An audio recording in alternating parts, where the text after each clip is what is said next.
His choices were the first time I came to Rocky Horror. It was the first time that Helping Mommy performed here in Hobart. I didn't know what it was about, but a friend of mine, Sheep, had gone to see it at the Crossroads last year and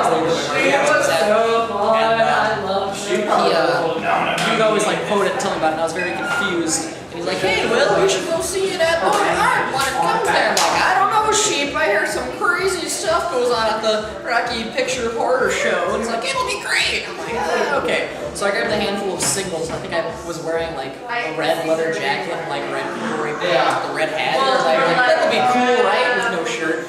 And I went, and there's this huge line, and like the theater was full of people, and I just remember feeling this like this incredible energy that Rocky Horror seemed to symbolize. This perfect, like, reciprocal reaction to this crushing normality that I've been having to deal with. Because, despite, everyone knows how I act here, at school I'm generally quiet and studious. I sometimes snap at people, but, very angry, I guess. And Rocky really found a way, I guess, to let me be who I am and sort of let go of all these built-up urges that I, built up when I'm learning about math in school, fun stuff. And my Virgin Night, I was very afraid, I guess, at first, but the more I got into it, it was like a rock concert. That's the best way to put it, just because all of these people contributing to this amazing whole. Virgin Night, I came to Rocky Horror, and it was lots of fun. I actually dressed up in all goth and came in. Everybody thought I was one of the regulars, and I definitely thought that this was one of the weirdest things in the world, but I enjoyed it because it was a place for me to be myself, and I didn't have to worry about anything. So I enjoyed every minute of it. My Virgin Night, my first time I ever went to Rocky was in '86. I went to the fucking, what was it called? Dunes Plaza in Valpo. No cast, nothing.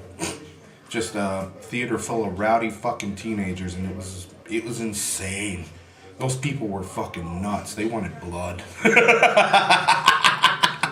They really did. They were nuts, and I couldn't even understand, like, half the movie. I didn't know what was going on because you couldn't hear the movie, period, because people were just yelling and throwing shit everywhere and just being generally raucous. Yeah, raucous is a good word, I suppose. But I remember I knew that I was interested in this movie. I didn't know why. I didn't understand because I couldn't understand, what was going on in '86. Rocky Horror wasn't out on video yet, so I couldn't go home and just watch it. But I knew that I had to see this movie without all these assholes yelling everything. And that was the beginning of my Rocky Horror career. That was my first night. I went because my friend Ryan Markle told me about his aunt who did it in New York, about, all the dressing up and the audience participation. I was like, all right, yeah, cool. That'd be cool to check that out. And my mom's boyfriend took me for the first time to Valpo. We saw it was playing in the paper. We're like, you gotta take, because I was like 16, so I had to go with an adult. My mom wasn't gonna let me go out at midnight by myself. So yeah, he took us for our first time, me and Ryan Markle, and that was the beginning of a love story, I guess. Okay, the first time that I saw Rocky in the theater was at the Crossroads in 2005.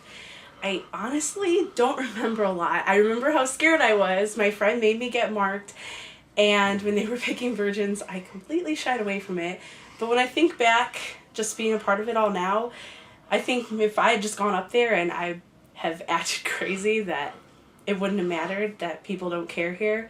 They really accepted. But I don't know, like I said, I don't remember a lot, but I kept coming back and I'm here now, so I know I had a really good time. But yeah, my Virgin Night, it was at this theater, and I was working for the regular show, and at 8:30 there was a line all the way down the street. So I called Travis. I said, hey, you need to get your fucking ass over here because the freaks are on the loose. And then I remember John Davy. He was carrying around this 8-track player, and he was playing music, and I've never seen him smile so much.